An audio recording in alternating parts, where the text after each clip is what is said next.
Anyone can invest. And I will tell you this, America is flowing with milk and honey and is the land of Mhm. opportunities, literally speaking. You can literally buy a duplex for $0 down. And Google this thing, a NACA loan, NACA. Get that loan. It might take a process, but you don't have to come out of pockets from anything like an FHA loan, which you have to put 3.5% down. But with a NACA loan, you don't have to do any of that. So I don't see an excuse why anyone can invest.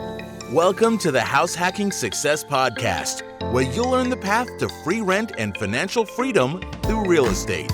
Featuring your hosts, Brad Labrie and Drew Klingler. What's up, everybody? Let's take a quick minute and talk about Rent Ready. Are you new to house hacking and wondering how you find tenants and collect rent, especially while trying to maintain professional boundaries and a shared living space? Rent Ready can help you manage your house hack setup. For less than $9 a month, you can do it all. Fill rooms quickly with sites like Facebook Marketplace and Craigslist with a free professionally designed listing page. Find high-quality tenants with TransUnion certified background checks, electronically send, signed, and store leases, and collect rent for the entire lease or set up month-to-month charges. For your tenants, they use Rent Ready's app to complete the application, sign their lease, and pay you rent. They can even submit maintenance requests from the app instead of knocking on your door. Even better, Rent Ready is unlimited, so you don't have to pay per unit or per tenant. Just one flat price, which puts more money in your pocket. And speaking of putting more money in your pocket, Rent Ready has given our listeners a discount to get 50% off any Rent Ready plan when you sign up using our special code SUCCESS at rentready.com. That's RENTREDI.com using code SUCCESS for 50% off any Rent Ready plan. All right, let's get back to the episode. Hey everybody, thank you for joining. Real quick before we start the show, I just wanted to let you know that we have a free download available in the description of the show notes.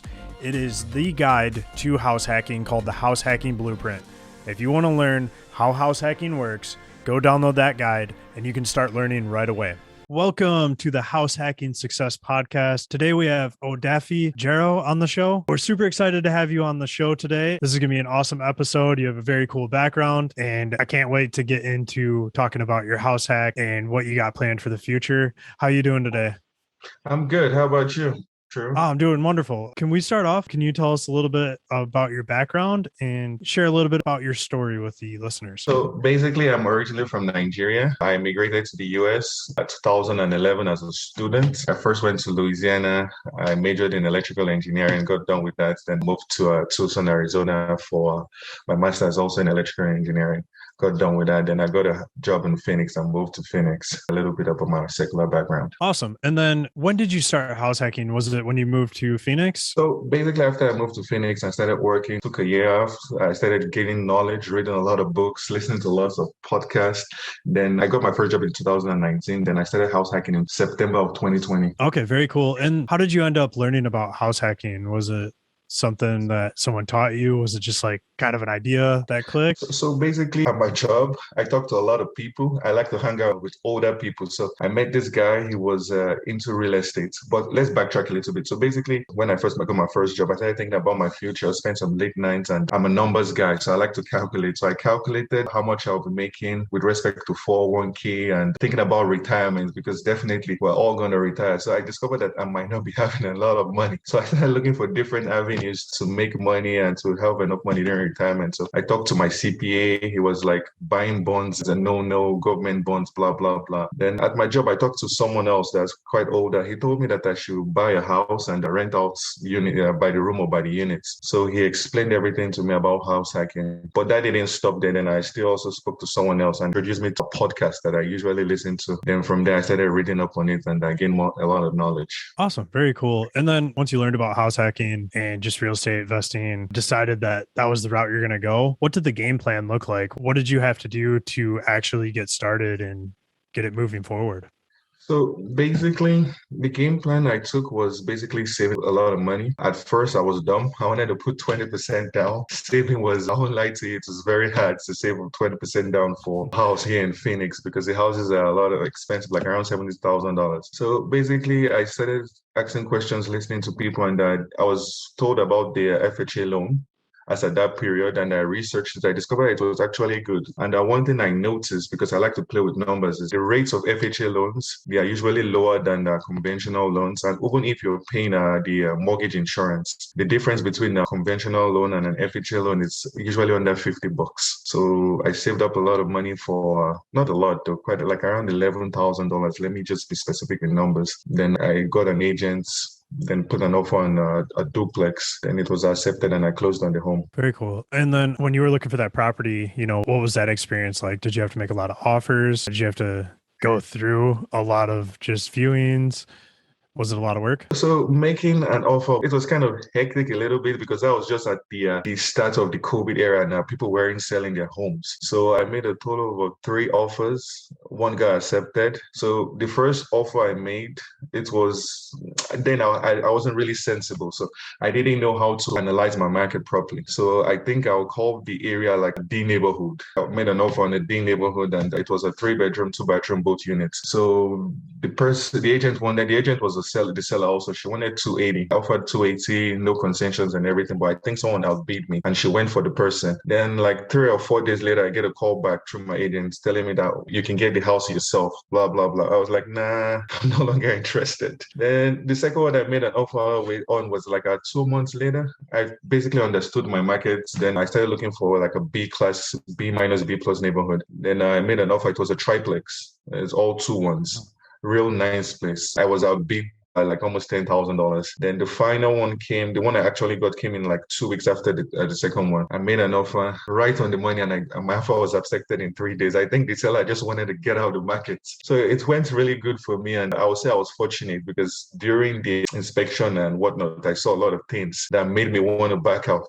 When I communicated this through my agents to the seller, the agent was like, that's fine. If you back out, someone else will pay cash for it without any contingencies. So I ended up closing on it. So it was not that stressful. It was just like a fly on your skin. You just hit it off, something like that. Awesome. Cool. So when you moved into that property, you mentioned to me before the podcast that you inherited some tenants. What was that like for you? Was there any challenges with inheriting tenants when you moved into the property? Basically, there were some challenges down the line, but the main thing in this business is your tenant paying rents. There are 2 main things: your tenant paying rents, one, and the other thing, your tenant not destroying your property. So basically, they were very good rent payers, which is what I liked. And 2, they didn't really destroy the property a lot. And the other thing I kind of noticed later on down the line is that they went against their lease and they brought a little chihuahua into the house. So I was kind of scared about it, and being not a confrontational person, I didn't want to go talk to them about it. But I gave myself this inclination that, man, if someone is messing with my savings account or my 401k or my future,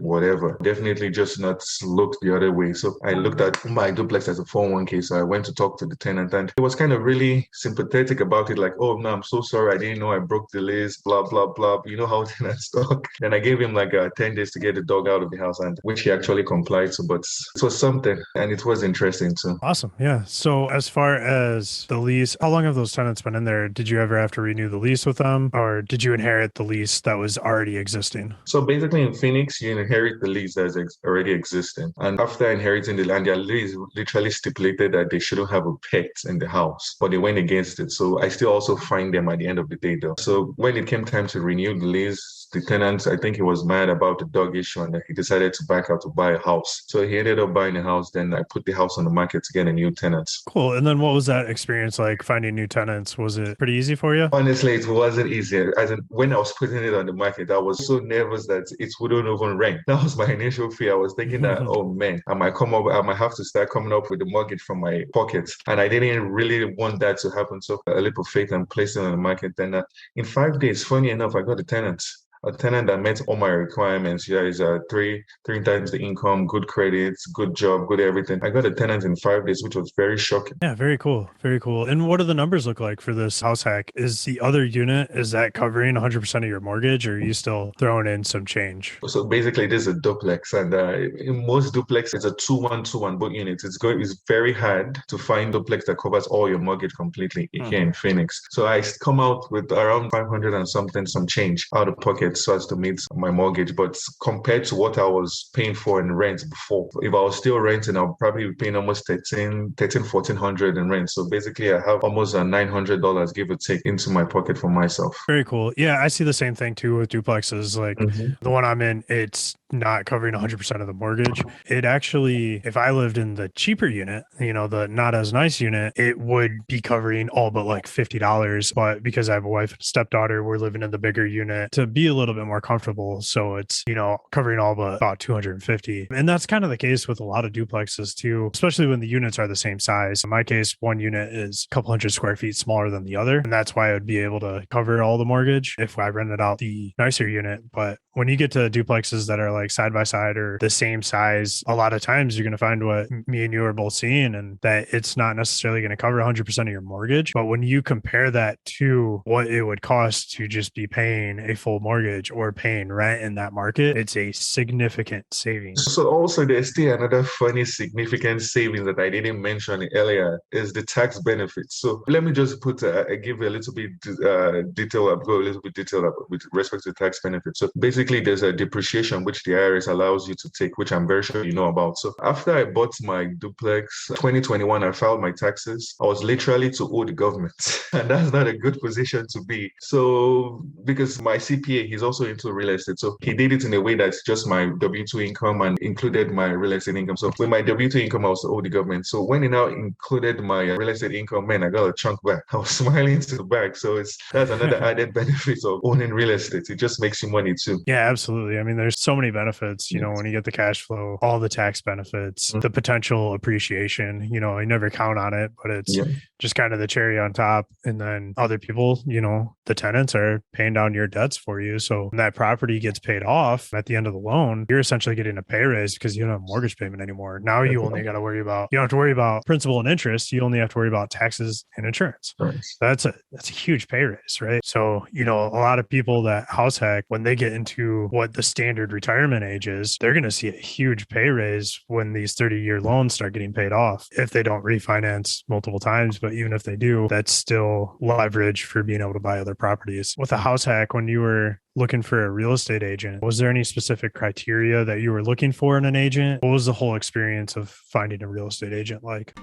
Okay, guys, we got to be honest here. RentRedi is a property management software that is truly working to elevate the entire renting experience for landlords and tenants. But this isn't just a boring old podcast ad about how you can manage all your units, maintenance, screening, leases, tenants, and rent using RentRedi's mobile app.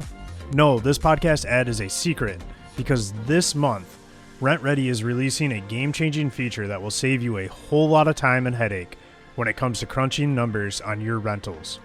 While we can't share it just yet, make sure you stay tuned to the House Hacking Success podcast for that surprise reveal. Because we have it on good authority that RentRedi will be letting our listeners know once the top secret feature is ready. In the meantime, if you're looking to get started using RentRedi's powerhouse of a platform, get signed up and save 50% off any RentRedi plan using our special code SUCCESS. That's 50% off any RentRedi plan when you sign up using our code SUCCESS at rentredi.com. Go to rentredi.com. Use code SUCCESS for 50% off any RentRedi plan. Let's get back to the show. With a house hack, when you were looking for a real estate agent, was there any specific criteria that you were looking for in an agent? What was the whole experience of finding a real estate agent like? So basically, I was just looking for any real estate agent that is investor friendly, so as to know what to do and also guide me in respect to what to do. And basically, my agent actually even brought out a very good point to me in that it's only an FHA loan you can use for a house hack. Most of that, I was basically leaning towards, because I play around with a lot of things. I was using like 3 agents to look at the markets without signing any contract with them. The other 2, they were just basically, you can use a 3.5% or 5% on a conventional loan, which I know is possible if you get the right lender. But most people wouldn't want to do that. So yeah, that was one of the good things with my agent. And she was this kind of person that if you text 10 p.m., she's going to still text you back and trying to get results and answers for you. So she was really helpful. Yeah, it's super important. important to find a investor-friendly agent, because they're going to know about your market. They're going to know investing strategies. They're going to look at houses through a lens that standard real estate agents aren't going to look at, where they're just, standard looking for someone's dream home, looking for a place to live. When you start looking at duplexes, they might not see things the same way that investor-friendly agent. Was there any specific way? How did you end up finding an investor-friendly agent? Sometimes they're pretty hard to find for a lot of people. So basically, my CPA, he's also a real estate agent, but he's a real estate agent in a different city, Tucson, like an hour and a half away. So he hooked me up with someone who was an investor-friendly agent in Phoenix, an added advantage in that respect. Yeah. But other means to get investor-friendly agents, I don't know if you've heard of Bigger Pockets. Also, you can probably go there. But the main thing, it also boils down to interviewing people, because I still got some agents from Bigger Pockets. I mentioned I was using 3 agents before. Some of them willing to work with me the way I wanted to work with them. So you still have to, even if you get them on Bigger Pockets or wherever, you still have to interview them to see if they fit your own criteria. Because like me, I'm a nocturnal human. I have odd hours of sleep and everything. In the afternoon, you might catch me sleeping. In the night and in the morning, I'm fully awake. So I want to text you and I want you to reply, but it doesn't work for everybody. So you just got to know what you're looking for. Yeah, of course. We were talking earlier and you were talking about how you were kind of calculating your retirement and you realized that it might not happen as soon as you were hoping, or you might run out of money. And that's kind of what started this whole journey for you. If other people that haven't really considered retirement or what that's going to look like, what advice do you have for them as far as looking at their financials and figuring out what it's going to take for them to retire? That's a very good question, Jeroh. So basically, I love to talk to people way older than me. I think it's because I was the fourth born in the house of 5 and I had older brothers. So I kind of made friends with people usually older than me. And the advice I would give anyone who is scared of going into real estate or thinking about retirement and scared about is talk to people who are older than you, because once you start seeing people who are older than you and they only have 401ks, then you get to understand that, those guys are actually really scared of retirement. And that it will spoil you, to motivate you to do things you don't want to do. And another funny aspect I also was privy to get was the fact that before I got my job as an engineer, I worked in a pharmacy. I was a pharmacy tech. So for like a month or so, during the training, I sat down with a nice lady like this. So she was on the call, an elderly guy who called. He was on Medicaid or something. I don't know whether Medicaid or Medicare, one of them, for older people. And he was literally crying on the phone because he couldn't afford his medication. And I'm like, man, I don't want to be in that position when I'm old, because that's the number one scare of people who are older, the ability to run out of money. And imagine if you're diabetic or something and you cannot afford your medication, and Medicare or Medicaid or whatever is not willing to pay for it because they see it as an accessory or whatever, then what do? You just patiently sleep in your bed and wait to die. So those kind of things got me thinking, and no one is guaranteed good health at old age. That's the number one thing you should always remember. No one is guaranteed good health at old age. You might be 100% healthy right now at old age, just you sit down wrongly or you do something wrongly, then one bone breaks, you need a surgery, and the surgery literally drains out your whole 401k and you'll be in limbo. So those were the main reasons I started looking for alternative methods, not just depending on the 401k. And I'm very sure you're a millennial, and no millennial is guaranteed of Social Security. Because if you can even literally Google it, Social Security is going to run out of money in the next 10 years, 9 years or two. So what's going to happen? Yeah, I agree. I mean, that's one of the things that drives me too, is just I don't want to sit there and just depend on a company's 401k or Social Security, which might not be available when I'm older. I want to make sure that I'm able to retire, no problem. But I think a lot of things that motivate, probably you and me and everybody that's listening to this podcast too, is, maybe that ability to retire earlier. And even if that's pursuing a passion, I know a lot of people who house hack and have bought rental properties, and then they've completely changed careers, which they wouldn't have been able to do before because of the pay cut that it might take in switching careers, not having enough experience. But now they're able to do that completely risk-free and pursue a more passionable job because of it. Freedom that real estate provides. That's true. That is 100% true. Absolutely. So you came to the U.S. from Nigeria. How old were you when you moved here? I was 19. 19, that's young. Funny enough, you mentioned that. So basically, when I was coming to the US, man, I was a go-getter. I was telling myself that, man, it's going to be hard, but I can do it. And I was listening to this song, what's his name? Made in America, Kanye West and Jay-Z, man. This song kept on, I was listening on the plane. It kept on inspiring me. And I was like, man, I'm going to have to do whatever it takes. And hopefully we get there one of these days. That's very cool. Did you come out here by yourself? Yeah, I did come out again by myself. That's amazing. So for anyone that might be in a similar position, what advice do you have for them? What could they do to kind of follow your footsteps? Because you're already seeing a lot of success. You went and got bachelor's, master's degree. You're investing in real estate now and things are going really well for you. So what advice do you have? 100%. I wouldn't say things are going really well for me because I don't just want to psych people up to feel that as a real estate investor, everything goes well for you there. Here and there, you get some, like altogether, I've gotten one complaint from my tenants with respect to the AC, and that was just all true. So in that 1 year, I had one complaint. So basically, people in my shoes, the main advice I would give you is hang out with people who inspire you. And necessarily, it might not be your age mates because most of your age mates, all they want to do is drink and go to the club, which I'm not 100% against. You can do it here and there, but if that's your 100% focus, then man, you're deceiving yourself. So stay with people who inspire you, one, and also two, try to read a lot. And as a student, you can save money. I know I didn't save money as a student because I was dumb, but as a student, you can save money, even if it's $20 a month or whatever. Try to save also too. Try to save. That is just the few advice I would give, and read a lot on what you want to do later on down the road. Very cool. Yeah. So as far as reading, is there any specific books or reading material that you would recommend? So basically, I would recommend two. One is just a general business book. It was written in the 1800s, sorry, in the early 1900s. That's 1812 or so. It was written by George Clemson or so. I'm not 100% sure on the name, but the name of the book is The Richest Man in Babylon. I don't know if you read it before, but man, that book, it's eye-opening. It literally shows you how a nobody can be somebody if you follow the certain principles. Then the other book I would recommend is Buy It, Rent It, and Profits. It's M. Chavez. He's out in Florida. So basically, he still talks about house hacking and everything. So he stipulates how to calculate the deal, analyze your markets, and he gives good examples on how to analyze your markets. Like, for example, let me give you one of my examples of how I analyze the markets. You have to treat your market as a big business. Like, for example, Walmart. If you go to Walmart in the summer, around that June, July period, all you will see is grills, charcoals, and everything. That's all they sell. If you go in during October, all those grills, charcoals, and everything, they will be removed. All you will see is Halloween costumes. So if you go in December, all you see is Christmas trees and everything. So basically, you have to fine-tune your business to be able to follow whatever trend is going. That's how I see. So you have to analyze the market in that kind of perspective. Very cool. I like that analogy. That's awesome. As far as real estate investing in the future, what kind of goals do you have for the long term? Basically, I like passivity. I like being passive in everything I do, and I have discovered people have been using it. But I think my next option is to go into mobile home parks. There's a ton of passive investment in that sector, in the fact that once you buy a mobile home park, most of the times you can usually buy it with respect to the tenant owning the house. So you don't have to do any form of repairs or anything. All you need to do is just maintain probably the road, which is probably maintained by the city, or here or there, once every 20 or 30 years, the plumbing or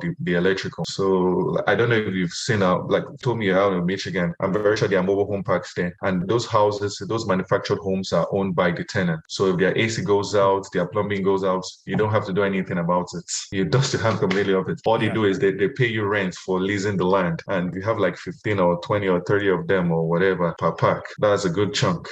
And basically you're doing nothing and you're just collecting stream of income. That's a very good strategy. I know Brandon Turner from Bigger Pockets. He's a big advocate of mobile home parks. I've heard many times Warren Buffett is an investor in mobile home parks. If those two guys are going there, there must be something good there. So funny enough, the person that actually even got me into think about mobile home parks is Sam Zell. I think he's out of Chicago. So he's a real estate billionaire, so worth almost $4 billion or so. So basically he used back in the 90s or so, he had a lot of mobile home parks out in Florida. And in his book, he defined out how easy it is to use. And a lot of investors are not even looking at it. And the funny thing is that to even get a lending for financing for mobile home parks, you have to start digging so deep down because most banks don't even know that they offer it, which is funny. That's interesting. Cool. So, as someone who came to, you completely changed countries at 19 years old. You went to school, you got a bachelor's, master's, you ended up moving, starting a house hack. Like, what motivated you? Like, how did you stay motivated to keep completing these achievements and to keep going? And what motivates you to keep moving forward? So basically, motivation is, to me, the way I see motivation is like it's taking a shower,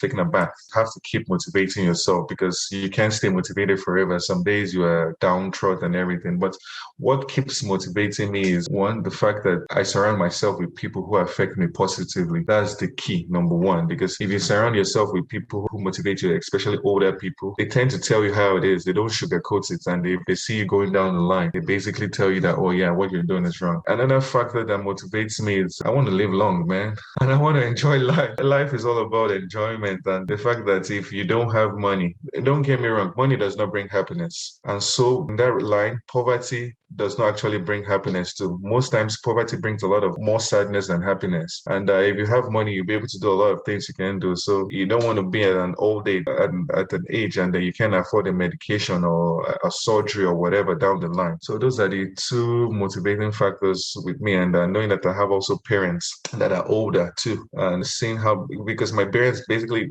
just my dad, he had some investments back home in Nigeria, but my mom was just W2 employee. And after she retired, money started becoming hard for us. It's different. So you learn from people's examples, and you don't just want to live that kind of lifestyle. Yeah, I've seen the same thing too. Like I've seen people retire and then months later they're working part-time. Like my old job, like I've seen people come back to that job working part-time, even like 10 to 20 hours a week just as supplemental income, because they didn't realize that what they were going to get in retirement wasn't going to be enough to keep up with their current living standards. So funny enough, you ever mentioned that some people might think that, oh, as an engineer or as a doctor or as a lawyer, oh, you don't have to worry about. That's a blatant lie. Inflation is going to literally pick your pocket, because whatever something costs today is going to cost more. Let me just give you a practical example. There's this oatmeal raisin cookies I used to love from Walmart. When I first came in the US in 2011, it used to be 99 cents. In 5 years, it was $1.50 or so, and they've reduced the amount.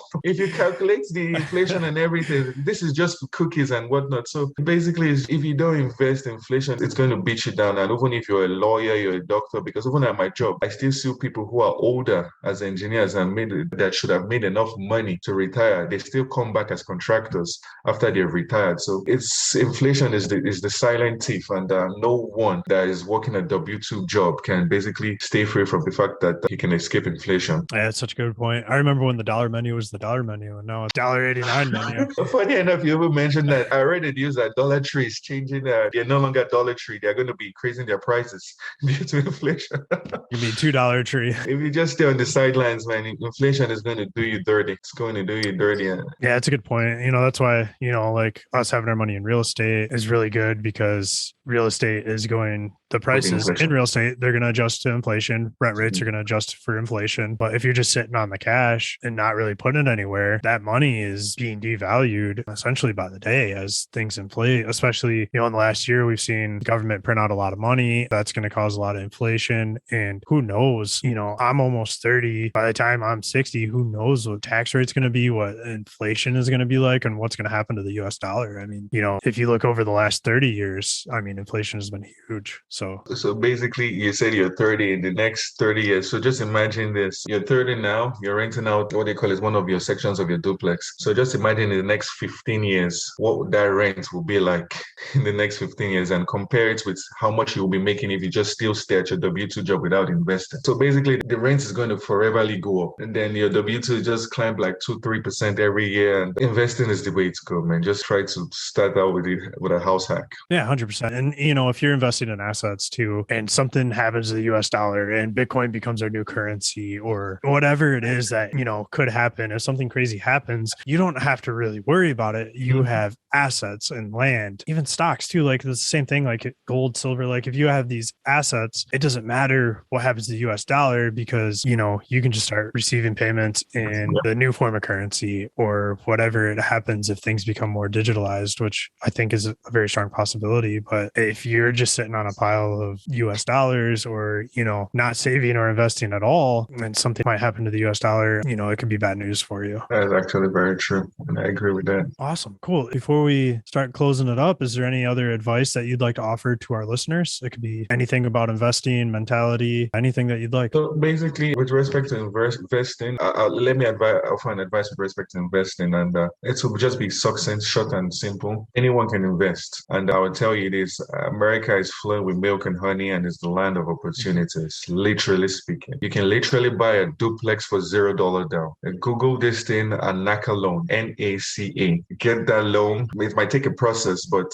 You don't have to come out of pockets from anything like an FHA loan, which you have to put 3.5% down. But with a NACA loan, you don't have to do any of that. So I don't see an excuse why anyone can invest. Or you might say you don't want to change toilets down the line, blah, blah, as a landlord. I don't change toilets. You might, if you stick with your W-2 job and in retirement, you might end up changing toilets. But if you invest, definitely you will have something to hold on towards your retirement and everything. So start with a NACA loan or something if you cannot afford the down payment. And the other thing I want to talk about is inflation and taxes. They both go hand in hand. They are basically like husband and wife. Once inflation starts coming up, the government increases taxes. And you can even see the news. Joe Biden is about to increase taxes, and he's even trying to monitor any payments you make on your Cash App, Venmo, PayPal, or whatever. So house hacking or real estate defeats those two purposes. It reduces your taxes, one, and it keeps up with inflation. So I don't see a reason why you don't want to invest. So those are the basic advice I would like to give. I love it. That's really good advice. And to add on to what you said about taxes and taxes going up, if you're blindly depending on your 401k to cover your retirement, that money isn't taxed until you withdraw.